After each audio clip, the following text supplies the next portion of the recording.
problème majeur était des douleurs, essentiellement lors de la conduite. Je ne pouvais plus conduire, notamment dans les embouteillages.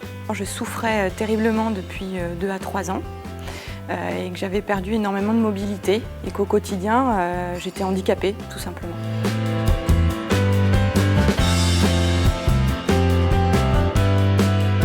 Un luxe valgus, ça concerne une grosse partie de la population, principalement féminine, dont l'origine est peu ou mal connue. Il existe probablement une forte part génétique associée à des facteurs environnementaux, le type de chaussures portées, la hauteur des talons. Et c'est une déformation qui est accessible à une correction chirurgicale qui va viser à réaxer le gros orteil et éventuellement, en fonction des conséquences de cet hallux valgus, faire des gestes associés sur les orteils latéraux. La déformation du pied est liée au fait que cet os-là, petit à petit, sous la pression du gros orteil, va s'écarter du reste du pied. On va avoir un pied plus large avec une saillie osseuse qui vient frotter dans la chaussure.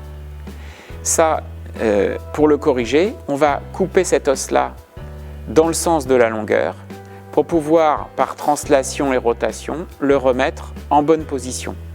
Cela permet d'avoir un pied plus étroit et un orteil qui retrouve toute sa fonction dans l'axe avec la disparition de la partie saillante qui faisait mal.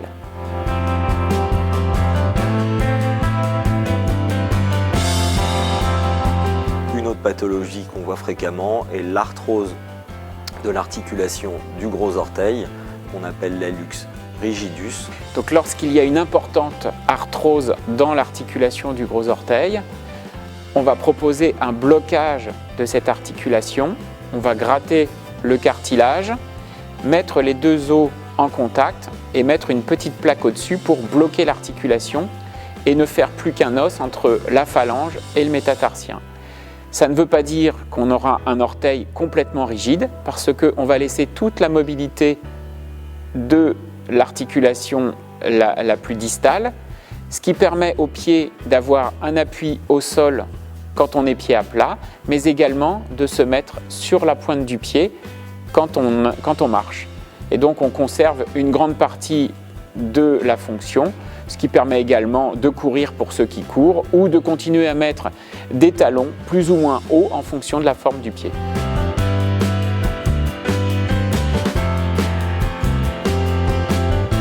À ces deux déformations peuvent s'associer des déformations des petits orteils en griffe ou en marteau. Les déformations des orteils sont le plus souvent liées à la présence d'une déformation du gros orteil. On peut être amené à intervenir sur les petits orteils. On a différentes techniques pour le faire. Soit on intervient sur l'os quand il y a un blocage de la déformation en enlevant une petite partie de la phalange pour pouvoir remettre l'orteil en bonne position. Soit on intervient sur les tendons lorsque l'orteil est relativement souple mais qu'il y a une forte rétraction des tendons. On va faire des allongements de ces tendons pour permettre à l'orteil de se redéplisser.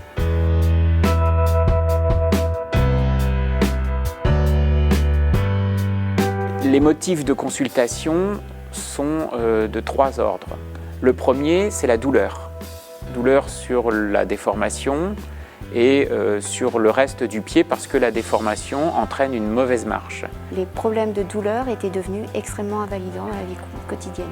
Moi j'ai un métier qui m'amène à être debout bien souvent et en fin de journée c'était très difficile. La deuxième, c'est des difficultés pour se chausser parce que quand il y a une grosse déformation, on a du mal à trouver des chaussures puisque le pied s'est élargi ou a augmenté de volume en hauteur et donc il y a une gêne et des frottements qui deviennent douloureux. Je suis hôtesse de l'air, donc forcément en escarpin et forcément debout. C'est douloureux, ça me lance en fait, puis j'arrive pas à me chausser. Et la troisième que l'on aime moins, c'est la raison esthétique.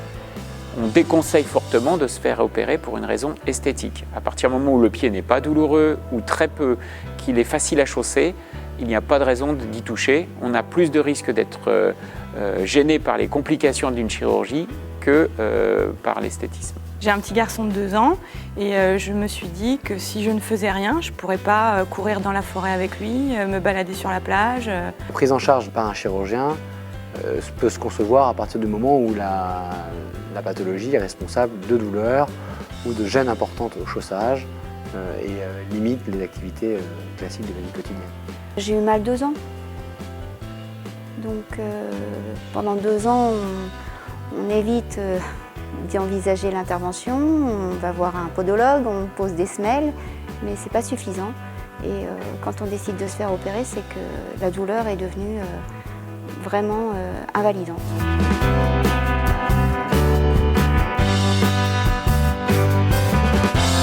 Dès que vous prenez rendez-vous avec un spécialiste du pied, vous êtes reçu en consultation et en fonction d'un examen radiologique et d'un examen clinique, le chirurgien va ou prévoir une indication opératoire ou prévoir un traitement orthopédique ou un traitement médical ou pas de traitement du tout. Pendant la première consultation, on va évaluer la gêne et les déformations, évaluer si cette gêne et ces déformations sont suffisamment importantes pour que l'on propose un traitement chirurgical.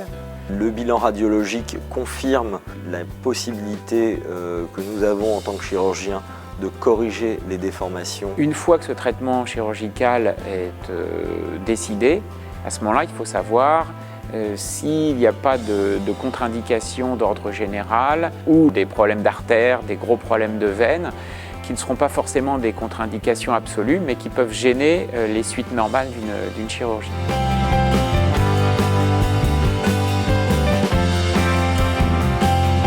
La question que je me suis posée, c'est si j'allais pouvoir récupérer de la mobilité, c'est-à-dire ne pas être handicapée par l'opération, reprendre une vie normale. Les complications sont pour la correction de l'hallux valgus, qu'on n'ait pas assez corrigé la déformation et qu'il reste une petite déformation, souvent qui est moindre que la précédente, mais qui peut encore un peu gêner. Ou alors qu'on ait trop corrigé l'hallux et qu'il y ait un orteil qui s'écarte, ou alors qu'il conserve une raideur dans l'articulation qui peut être gênante. En général, dans 90% des cas, les patients sont contents de l'intervention. Dans 9% des cas, il peut y avoir une des gênes précédemment décrites, et dans 1% des cas, on peut être amené à réintervenir pour corriger ce qui ne va pas. C'est une chirurgie qui fonctionne très bien. L'infection qui concerne toutes les chirurgies est plutôt rare au niveau de cette articulation.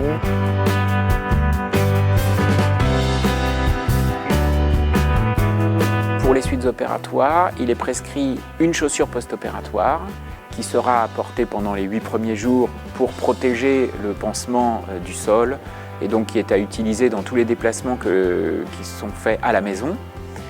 Et une bande élastique qui, elle, a pour rôle de protéger le pied de l'œdème et l'empêcher de gonfler.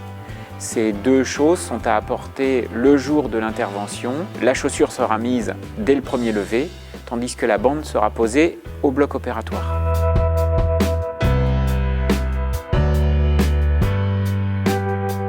Le patient en chirurgie du pied il est hospitalisé dans une unité de chirurgie ambulatoire, donc qui est dédiée à ce type de chirurgie, et dont les infirmières sont formées pour la chirurgie de l'avant-pied.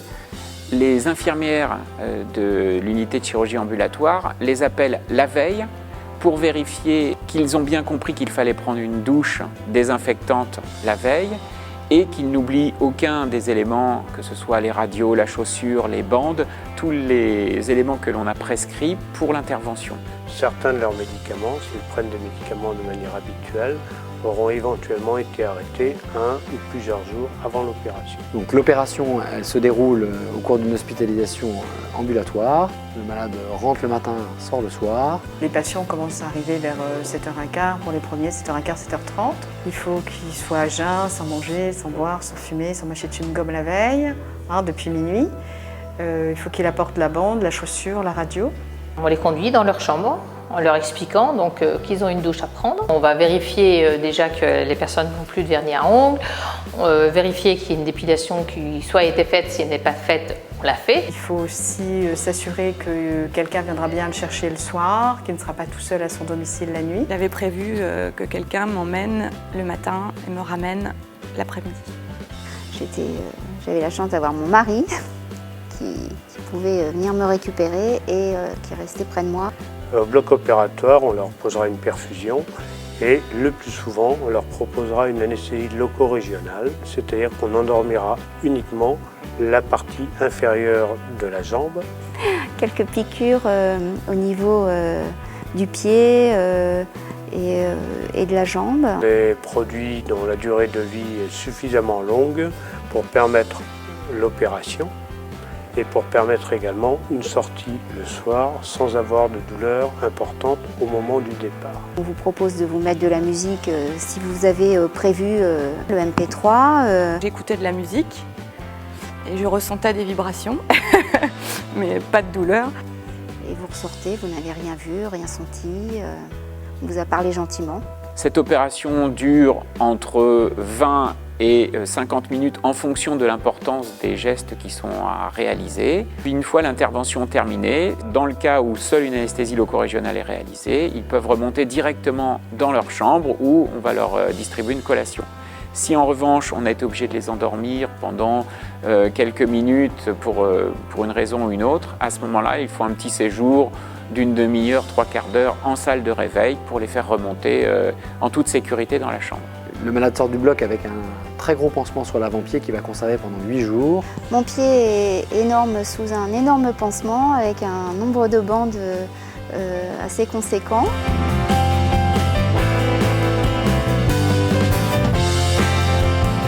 Je me suis demandé si ça allait faire mal, c'est la première chose, et mal comment et combien de temps. Ça, c'est la première question. Pour l'instant, je sens pas grand-chose parce que je suis encore le pied qui est endormi, voilà. J'appréhende un peu que ça se réveille, mais bon, j'ai mis des médicaments, ça devrait aller. Et le gros avantage d'avoir eu une anesthésie loco-régionale, c'est que celle-ci, elle perdure après le geste. Je n'ai aucune douleur, je n'ai pas de fatigue, je suis juste impatiente de rentrer à la maison. Les médicaments pour les douleurs sont donnés dès le retour dans les chambres pour que lorsque l'anesthésie du pied va progressivement disparaître, on puisse prendre le relais par des médicaments antidouleurs. Une fois qu'on m'a remonté du bloc, je n'ai absolument pas mal. C'est important d'anticiper en fait dans ce genre de pathologie, de ne pas attendre que la douleur arrive. On nous demande de prendre les antidouleurs avant que l'anesthésie se lève complètement. Et ça, je pense qu'il faut vraiment le faire. Il faut vraiment suivre le protocole antidouleur. Comme je suis plutôt dure à la douleur, je ne les ai pas pris. Et j'aurais dû, parce qu'en fait, une fois que la douleur est installée, ça fait vraiment très mal. C'est une chirurgie qui est réputée douloureuse. Cependant, on sait sur des études réalisées avec les techniques qu'on pratique dans le service que la majorité des patientes sont peu ou pas douloureuses. La plupart sont calmés par le traitement antalgique qu'on leur remet. Il est tout à fait possible de tester ce traitement avant la chirurgie pour en vérifier la tolérance, puisque c'est un des facteurs d'échec principaux.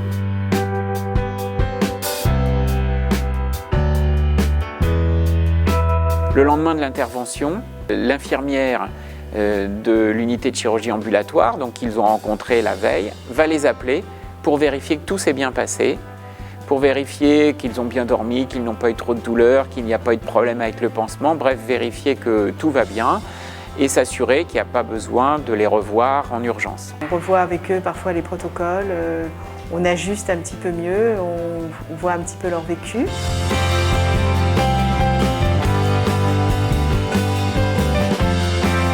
Je me suis reposée immédiatement. Fauteuil, canapé, voilà. Pendant les 8 premiers jours, il n'y a qu'une chose à faire, c'est se reposer.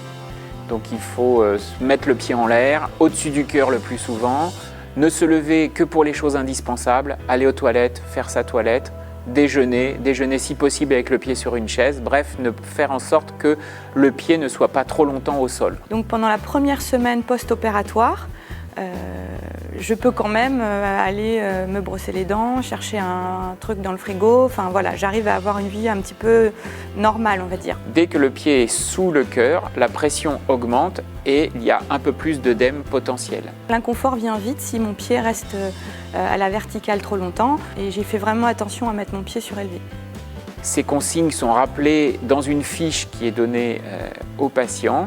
Ils remettent un document qui explique vraiment les consignes pour gérer la douleur, gérer son activité. Jusqu'à 8 jours, le pansement est laissé en place, sauf s'il y a des saignements importants, ce qui est rare, ou un problème de pansement qui s'est défait et qu'il est nécessaire de refaire.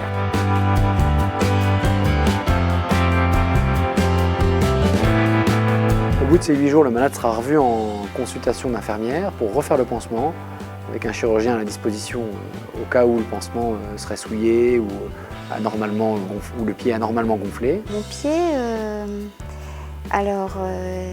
il y a encore les fils, les stéristrips, il n'est pas très beau, un peu bleu, pas très joli, pas très joli, mais la bosse a disparu. Ensuite, c'est une infirmière de ville qui prendra le relais. On vous remettra des ordonnances très précises avec des schémas qui expliquent exactement comment faire le pansement. Et il est très important de respecter ces précautions. Passé les 8 premiers jours, on peut mettre une chaussure de sport pour tous les gens à qui on a conservé l'articulation, donc la majorité. Et donc cette chaussure de sport doit être large, confortable, à lacet pour permettre au pied de continuer d'être serré et de l'empêcher de gonfler. Et là, on peut remarcher à sa guise en fonction de la gêne que l'on ressent, en essayant de marcher avec des pas un peu allongés pour éviter de marcher sur le bord externe du pied. Je marchais plus, mais je ne faisais pas de shopping non plus.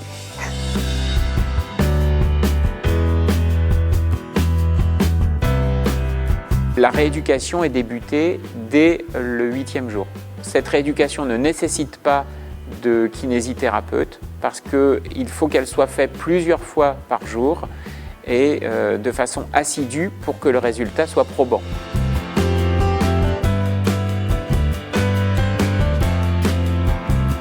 Au 45e jour, donc, le malade est revu en consultation par son chirurgien, ce qui permet de contrôler la cicatrice, vérifier la diminution de l'œdème. On vérifie que le pied est bien axé, que les exercices qui auront dû être faits pendant cette période-là pour assouplir l'orteil, le gros orteil et les petits orteils ont bien été faits, que les radiographies mettent en évidence une bonne consolidation de l'os qui a été opéré. Ou de la possibilité de reprendre ou non les activités professionnelles.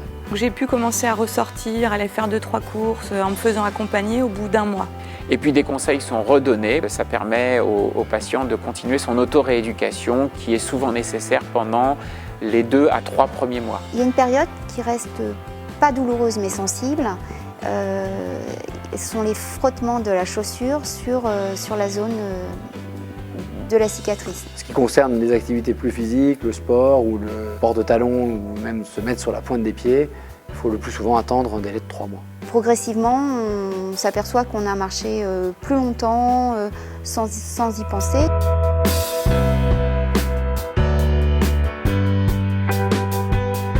L'arrêt maladie est en général de 6 semaines, mais pour ceux qui peuvent reprendre, il est possible de reprendre à partir du 15e jour. Esthétiquement, dans un premier temps, la reprise du travail sera en basket. Donc, il faudra expliquer simplement.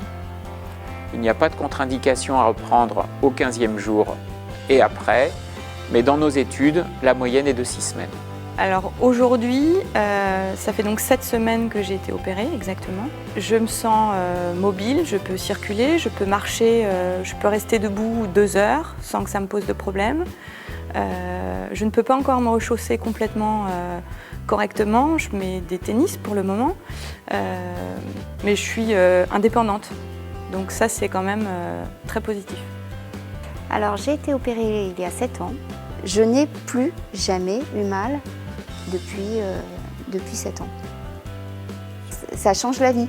De ne pas avoir mal, ça change la vie. Moi, ce n'était pas un problème esthétique. Voilà, c'était vraiment un problème de douleur.